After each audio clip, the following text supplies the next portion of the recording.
Hello everyone, welcome to our channel education hotspot. तो class 12 sociology के लिए as you all know हम लोग काफ़ी कुछ चीज़ें कवर कर चुके हैं। लाइव रिवीजन जो है वो एक बुक की as per the CBSE syllabus complete हो चुकी है। नाउ द प्रॉब्लम एनसीईआरटी की आप लोगों को प्रॉब्लम रहती थी that how to read NCERT, उसके लिए हम लोगों ने सोल्यूशन निकाला एंड हम लाइव क्लासेस के थ्रू पूरी एनसीईआरटी वर्ड टू वर्ड सारे चैप्टर रीड कर रहे हैं। नाउ द नेक्स्ट प्रॉब्लम जो आप लोगों के साथ रहती है boxes. You guys will like कि बॉक्सेस से क्वेश्चन बनते हैं, बॉक्सेस में इंपॉर्टेंट कंसेप्ट होते हैं बट समझ नहीं आते हैं, एक तो चैप्टर इतने लेंदी हो जाते हैं, बॉक्सेस में भी इंफॉर्मेशन है। So here is the solution of this problem. Now we will cover boxes of each and every chapter. हर चैप्टर के बॉक्सेस को हम वन बाय वन करके क्या करेंगे, कवर अप करेंगे। Is that clear? तो यहाँ पे हम लोग बात करने वाले हैं आपके इंडियन सोसाइटी बुक के chapter number 2 the demographic structure of Indian society के पहले बॉक्स की, बॉक्स 2.1। देखो एक साथ नहीं सारे कवर करेंगे, 1-2 घंटे की वीडियो में नहीं रखूंगी, मैं कोशिश करूंगी दो दो छोटा है, जैसे for example this box is very small, तो इसके साथ हम एक बॉक्स और ले लेंगे, तो दो बॉक्स करके, या जो बहुत बड़ा है उसको एक ही बॉक्स लेके हम वीडियोस में कवर करें, सो दैट आप जल्दी जल्दी चीजें कवर करो और बर्डन भी हमें कम लगे, बिकॉज आधा 1-2 घंटा टाइम नहीं मैनेज हो पाता समटाइम। तो छोटी वीडियोस के थ्रू हम कोशिश करेंगे ये सब कुछ कवर करने की। ओके तो यहाँ पे बॉक्स 2.1 ध्यान से वर्ड टू वर्ड पढ़ते हैं और समझने की कोशिश करते हैं क्या कह रहा है, सो दैट अगर कोई पैसेज बेस्ड क्वेश्चन, कोई डायरेक्ट इनडायरेक्ट क्वेश्चन भी यहाँ से बना तो हम उस चीज को आंसर कर पाए। तो क्या क्वेश्चन है, the power of population is so superior to the power of the earth to produce subsistence for man. अब देखो आप सोशियोलॉजी पढ़ भी चुके हो, now you have to link by yourself, ये किसकी बात कर रहा है।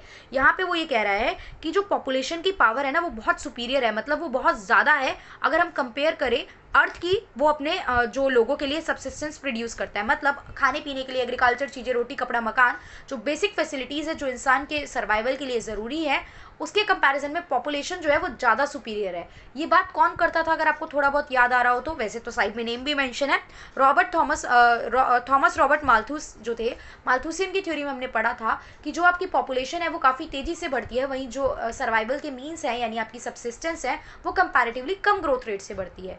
तो यही बात यहाँ पे की जा रही है that premature death must in some shape or other. जो प्री मेच्योर डेथ होती है, जल्दी डेथ हो जाती है, मस्ट बी इन शेप, मतलब उसका कुछ ना कुछ कारण होगा, shape of other visit the human race.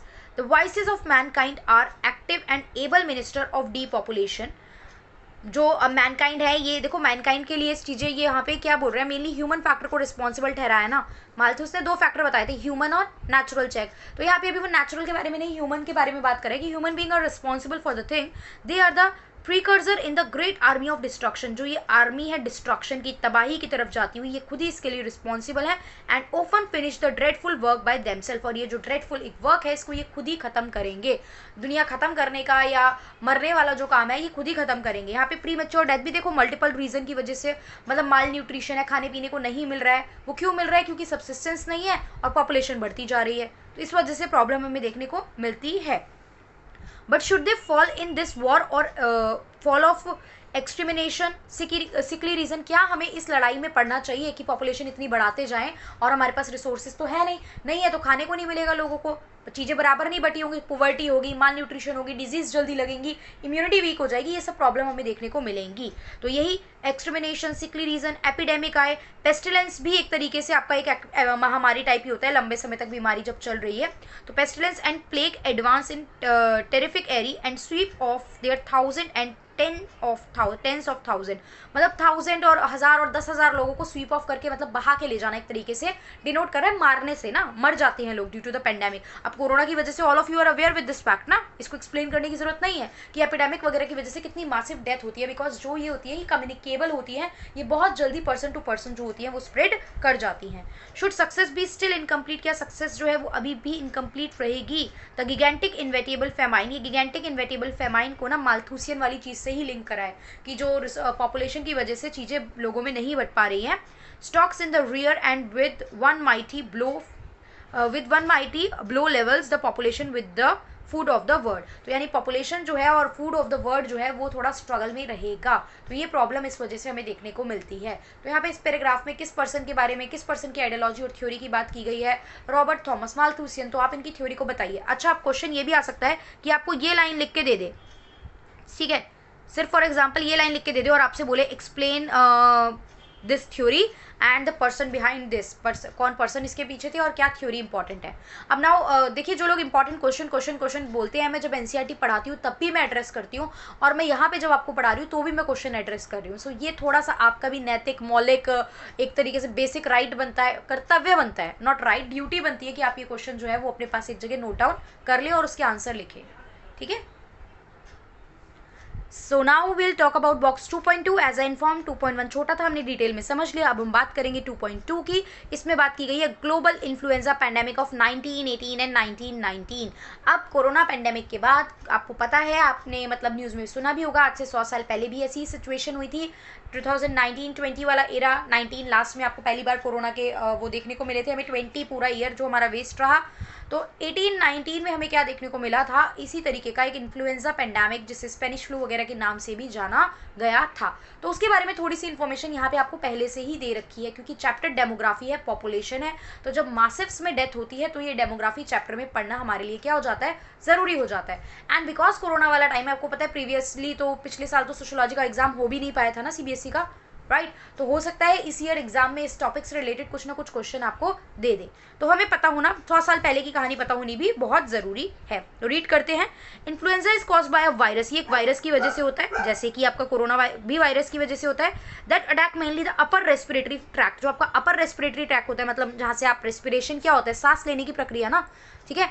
तो ब्रीथ इन ब्रीथ आउट वाली प्रक्रिया में नोज इन्वॉल्व होता है, थ्रोट इन्वॉल्व होता है, ब्रॉन्ची और कई बार लंग्स भी, mainly upper respiratory part involve होते हैं।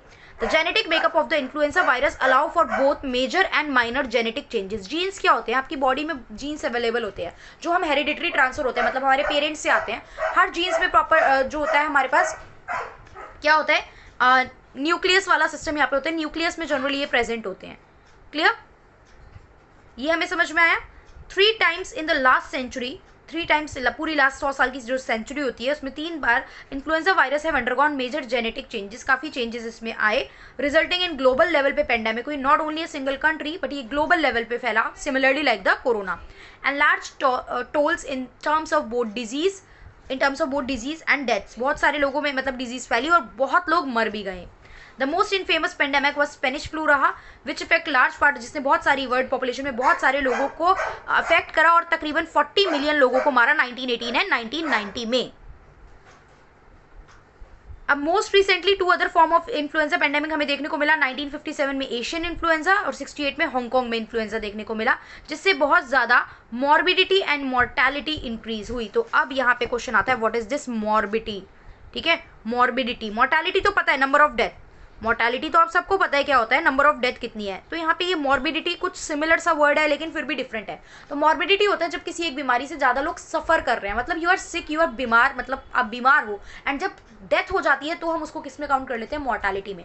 बट मॉर्बिडिटी में क्या रहता है, the person is not well. Clear, एक स्पेसिफिक चीज़ की बीमारी की वजह से आप सफ़र कर रहे हो। The global mortality rate from 1918-1990 Spanish flu की वजह से इज़ नॉट नोन, मतलब प्रॉपरली नहीं पता एक्यूरेट फिगर, लेकिन एस्टिमेट किया जाता है इट इज़ 2.5 और 5% of the human population. Guys I am sorry, actually ये बैकग्राउंड नॉइज़ की वजह से आप में से बहुत से लोग फेमिलियर हैं इस नॉइज़ से, बट अब मैं वीडियो अगर रोक दूंगी तो मुझे नहीं पता वो कब दोबारा चालू हो जाए, तो ये 10-15 मिनट की वीडियो बनने में फिर पूरा आधा पौन घंटा ले लेगी। सो दैट्स वाई मैं कोशिश कर रही हूँ थोड़ा लाउड बोलूँ, आवाज़ आप तक पहुँच रही हो, एंड इसकी जो वॉइस है वो आपको परेशान ना कर रही हो। फिर भी कुछ डाउट हो तो you guys can ask it in the comment box. अब यहाँ पे हमने देखा इतने लोग मरे with 20% of the world population, तकरीबन 20% ऑफ द वर्ल्ड पॉपुलेशन जो थी वो सफ़र कर रही थी इस डिजीज़ से कहीं ना कहीं। अब कोरोना में देखो ना कितने केसेस हैं, मर भी रहे हैं और बहुत से लोग बीमार भी हो रहे हैं, सफ़र भी कर रहे हैं चीज़ों से। इन्फ्लुएंजा में have killed as many as 25 million in the first 25 weeks, पहले के 25 हफ्तों में इसने तकरीबन 25 मिलियन लोगों को मार दिया था। In contrast AIDS killed 25 million in first 25 year. अब कंपेयर कर रहे हैं, देखो कितना भयानक चीज़ थी। एड्स जो था आपकी acquired immuno deficiency syndrome, I hope सबको फुल फॉर्म पता होगी। एड्स की वजह से 25 मिलियन लोग इन टोटलिटी मर चुके हैं, लेकिन वो टोटल 25 सालों में मरे हैं और इसने केवल 25 हफ्तों में ही 25 मिलियन लोगों को मार दिया था। कोरोना की एक्यूरेट पता करो अभी तक टोटल कितनी डेथ है एंड मेंशन करो कमेंट में कोरोना की वजह से कितनी डेथ हुई है। Influenza spread across the world killing more than 25 people, 6 महीने में इसने इतने लोगों को मार दिया था। Some estimated put the total killed at over twice that number, possibly even 100 million, मतलब ये बहुत ज़्यादा जो है नंबर जो होते हैं किल्ड का ज़्यादा हो सकता है, बिकॉज एक्चुअली में एस्टिमेशन प्रॉपर्ली नहीं थी हमारे पास। इन द यूनाइटेड स्टेट, अब अलग अलग बता रहे हैं, स्टेट का 28% पॉपुलेशन सफ़र किया, 5,75,000 डेथ हुई, ब्रिटेन में 2 लाख डेथ हुई हैं, फ्रांस में मोर देन 4 लाख। स्टार्टिंग में जब कोरोना की रिपोर्ट आती थी इसी तरीके से तो आता था, यूएसए टॉप कर रहा है, ये टॉप कर रहा है, वो टॉप कर रहा है केसेस के मामले में, नंबर ऑफ डेथ इतनी है, ओवरऑल पूरी डेथ जो है वो इतनी हो गई, इतने लोग सफ़र कर रहे हैं, इतने लोग रिकवर कर रहे हैं। सिमिलरली इसका भी डेटा मेंशन है। आजकल तो फिर भी 100 सालों में बहुत चेंज आ गया, टेक्नोलॉजी डिजिटलाइजेशन काफ़ी हो गया है, रिकॉर्ड रखना इज़ क्वाइट मतलब पॉसिबल है काफ़ी अच्छे तरीके से। 100 साल पहले तो सिचुएशन उतनी भी अच्छी नहीं थी, but still things are there जो आपके सामने है यहाँ पे इन्फॉर्मेशन। तभी भी लॉकडाउन लगाया गया था, तभी भी चीज़ें बंद की गई थी, ठीक है, जो जैसा आज आपको देखने को मिल रहा है।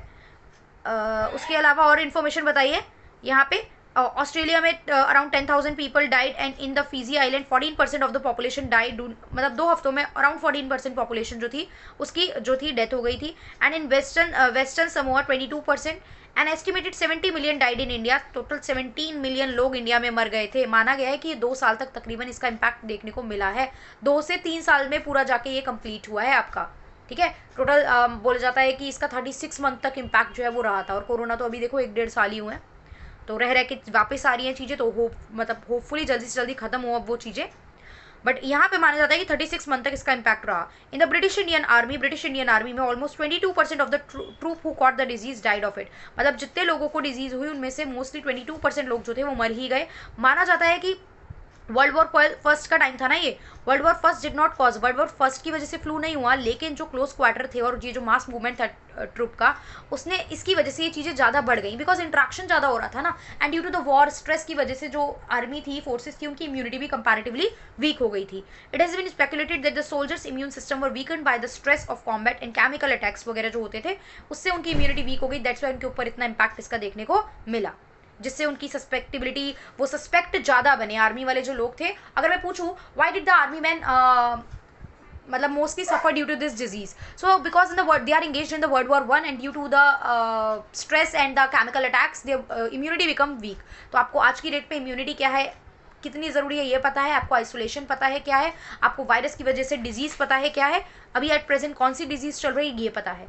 तो अगर दोनों का फिर इन द ब्लैंक्स टाइप में क्वेश्चन बन के आता है कि 18-19 में ये डिजीज़ थी एंड अब ड्यूरिंग करंट टाइम पे क्या है, तो उस टाइम पे स्पेनिश फ्लू थी, एंड एट दिस टाइम आपको कौन सी देखने को मिल रही है, कोरोना वायरस देखने को हमें मिल रहा है। सो आई होप ये बॉक्स 2.1 एंड 2.2 अच्छे से क्लियर हो गए होंगे, ठीक है। नेक्स्ट वीडियो में हम लोग आगे के बॉक्सेस को कवर करेंगे, and just let me know if this way is good और नॉट, और चीज़ें समझ में आ रही हैं या नहीं। सो आपके कमेंट से हम चीज़ों में इंप्रूव करेंगे और कुछ फर्दर और न्यू करने का डिसाइड करेंगे। So that's all for this video, thank you for watching.